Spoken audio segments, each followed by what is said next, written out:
days you'll find your way. Go on, break a smile, run that extra mile.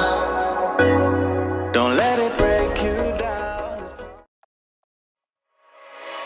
Electrofans, ¿cómo están? Bienvenidos una vez más a la Electro Cueva, que ya queríamos estar de regreso por acá. Y como saben, este es el espacio donde traemos a DJs de alrededor del mundo y podemos platicar con ellos de qué están haciendo, qué está pasando. Y ahora, qué mejor que camino a EDC, que ya sentimos que estamos más cerca de la música electrónica y de tener a nuestros DJs favoritos tocando. Y el día de hoy tenemos por acá a Adrenalize, que nos va a platicar un poquito de cómo está todo. Entonces, Adrenalize, melt, is it correct how I spell it now?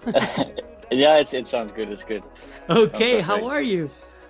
Yeah, I'm good, thank you. It's a cold winter night over here in Holland. So, I mean, I'm doing fine. I'm doing good.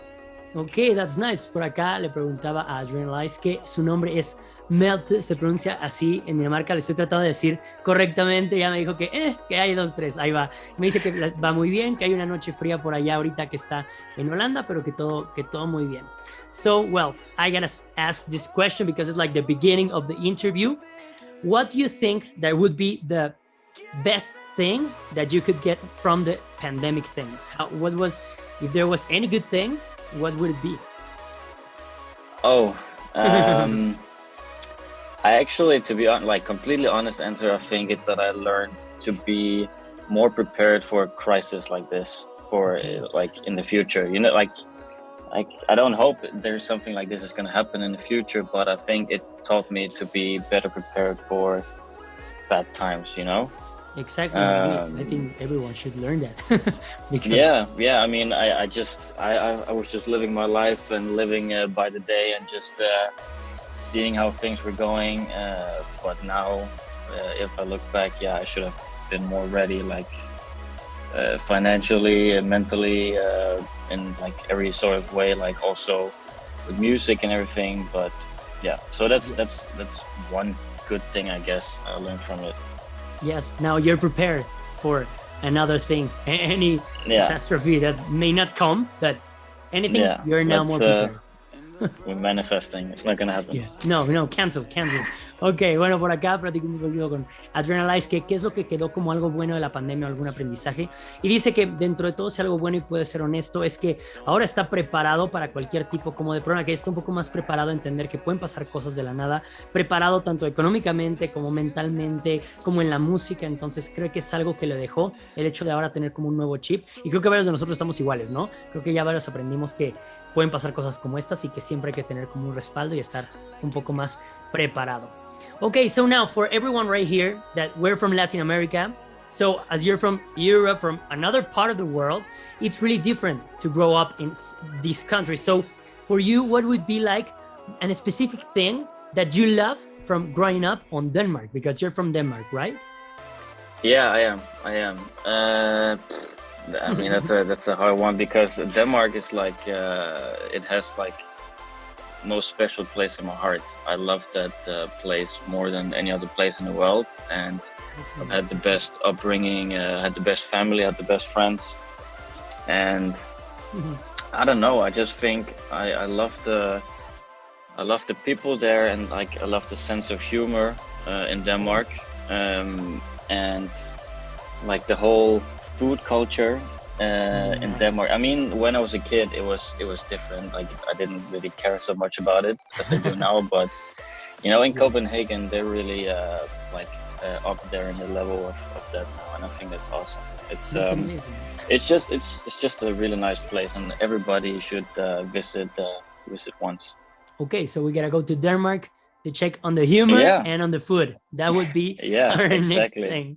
Ok, pues bueno, por acá le preguntaba un poquito que cómo es crecer en un país europeo, ¿no? Por ejemplo, en Dinamarca, que para él, ¿qué sería como una cosa que le gusta mucho de Dinamarca, que es de donde él nació y donde él creció? Dice que obviamente tiene un espacio muy bonito en su corazón, pero que para él el hecho de el humor, que se hace como algo muy padre, y que la comida, que es algo como muy padre, que tal vez no le das como tanta importancia cuando eres niño, pero ahora ya de grande como que dice, oye, de verdad, es un lugar que tienen que ir a conocer y que se tienen que dar la oportunidad. Entonces, ya saben, tenemos que ir a Dinamarca para que lo incluyan. Si tienen por ahí un Eurotrip, un viaje por allá, que lo metan a Dinamarca porque puede estar muy, muy padre. And now, talking about your music and about everything. Well, as at the beginning of this interview, we start with your song playing on the background, so everyone knows that you're a hardstyle artist. But how was it for you to come back to a stage after all this time? What was the first impression? What was the first feeling? What was on your mind at that time? You mean the first time I came back again? Yes, exactly. After the pandemic, you just had a stage performance, right? Or you haven't already? No. Well, the last one I had was in October. Okay, it was so in the DJ Bifront, right? In DEFCON, right? No, it was like an indoor. It was a thing called Wish Outdoor, and then I also went on stage with Bifront. Okay. A couple of weeks after that, but yeah, I mean it's a while ago now, but still I still remember it because it was really it was special. Okay. Because not only for me but for everyone there, you could just feel like there was some kind of magic in the air, and people were just like, sorry. No, to be back again, it's like amazing. Yeah, it was really magical, and everyone was super happy and celebrating, and I'm just really excited for everything to be back again to that. So it's like a normal thing, but I think I'm just gonna appreciate everything like 10 times more than I've done before when it comes to being on stage. I've always enjoyed it like to the max, but now it's really it's a different mindset, yeah. Ok, amazing. Pues bueno, por acá, pregunto un poquito de Adrenalize, que cómo es este sentimiento de volver a regresar a los escenarios. Dice que es algo especial, algo muy bonito, la energía es diferente, el hecho de estar de regreso, y que obviamente antes lo disfrutaba, pero ahora es como algo diferente, como que ya lo ve de otra manera y como que trata de aprovecharlo y disfrutarlo más. Entonces creo que eso es como algo bonito. And how do you see the people reacting to this song, the epic sax song? How do you see people? I mean, you've been working with these sounds, the hardstyle sounds, but now with the sax, it makes like a really good combination. It's like a chill thing, but then it goes crazy. So how was the people feeling with this song? Yeah, I mean, the thing is, it's actually like a pretty famous song, the saxophone part. It's from a Eurovision song from okay. like, so it's like a like remix. 12 years ago. Yeah, so it's like a mix, and I think at least most people in Europe, they all know it because it went viral on the internet like 10 years ago. Okay. So I just made it like for fun, like more than a year ago, and I put it on my Instagram, and people were like, "What the hell is this? This sounds awesome." This is nice. So that's why, like, when I played it the first time, people already knew it, like without knowing it, you know. So they didn't hear my version, but they knew the melody. So people were just like screaming along to the melody already. And that was really sick. Okay, that's amazing. That's a kind of rare thing, that you play a new song for the first time and people already know it. That's special. Well, that's a great way to do something new, but taking like this old feeling. It's amazing. Some years ago on EDC, Diplo played like a really old Mexican song and remixed it. So we went all crazy because it was like the first time he played it, but everyone knew the song because it's a Mexican song. So it was, I guess it's that same feeling, no?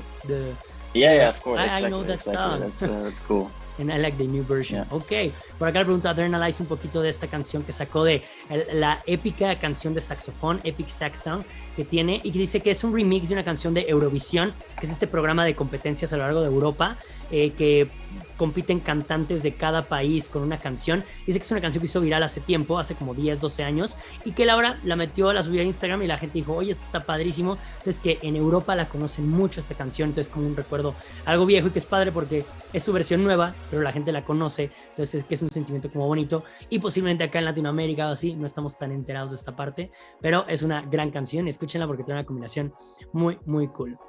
Ok. And now I gotta ask you, this is like a little dynamic that we do on the interview normally, because we want to ask of your personal musical song. How do you say that?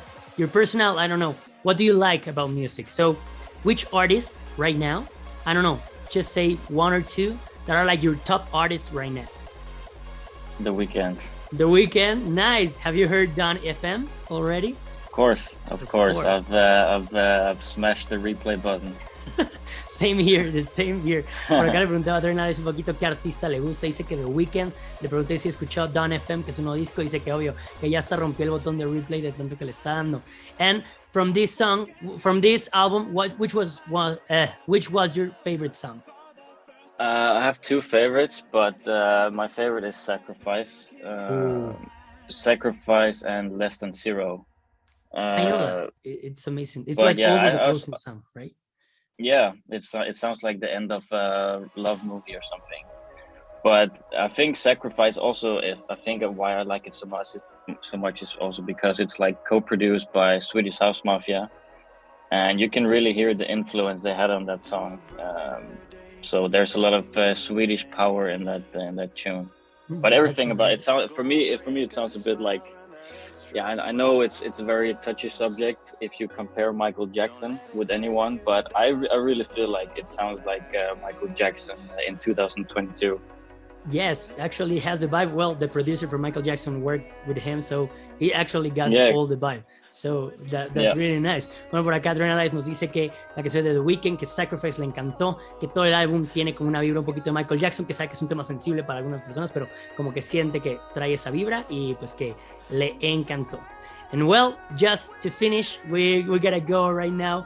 But well, what do you expect on this return for EDC Mexico? What do you expect from this edition?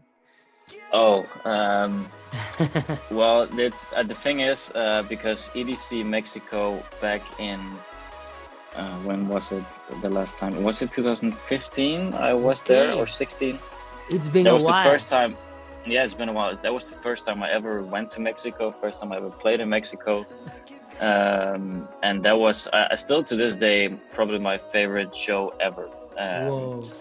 So I've been looking forward to this one for a very long time. No, so I'm having like the biggest expectations. So I'm super excited. Okay, we're gonna try to accomplish those expectations to 100. So we're gonna make it so good. Ok, pues por acá le preguntaba a Adrenalize de esta edición de EDC que qué esperaba. Dice que cuando él vino en 2015-2016, que a su primera vez a México, que fue uno de sus mejores shows, que le encantó, entonces que tiene expectativas altísimas de ahorita de EDC México. Entonces hay que hacerlo, que valga la pena, que se la pase padrísimo y que sea una gran experiencia y que va a estar muy bien. And well, I don't know if you have like any message for your Mexican fans right here, so they gotta go see you right now on EDC Mexico. Anything you want to tell them? Well, I just hope that everyone's gonna come and see my set, because it's gonna be very special. I'm preparing a lot for it already. I'm gonna play new music, of course, and if you saw my set back then, the first time, you're gonna want to see this one now, because it's just a big level up. It's gonna be even better.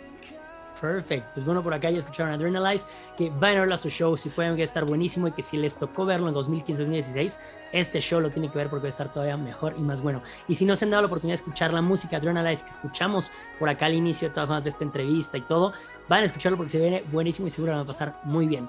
Electrofans, gracias por haber estado con nosotros en este tiempo, espero que les haya gustado. Thank you, Adrenalize, for being here with us, and we hope to see you soon. Thank you for having me. No, we hope to see you soon. Yeah, I'm very excited. It's going to be amazing. Thank you. Electrofans, gracias por todo. Los vemos en EDC México en esta gran edición que va a estar buenísima. Y por ahí escríbanos a qué otro artista les gustaría tener por acá. Suscríbanse aquí, denle like y compartan este video para traer más artistas, ¿vale? Estamos en contacto por acá. Y thank you, Adrenalize, again. See you soon. Bye. Thank you. See ya. Bye-bye.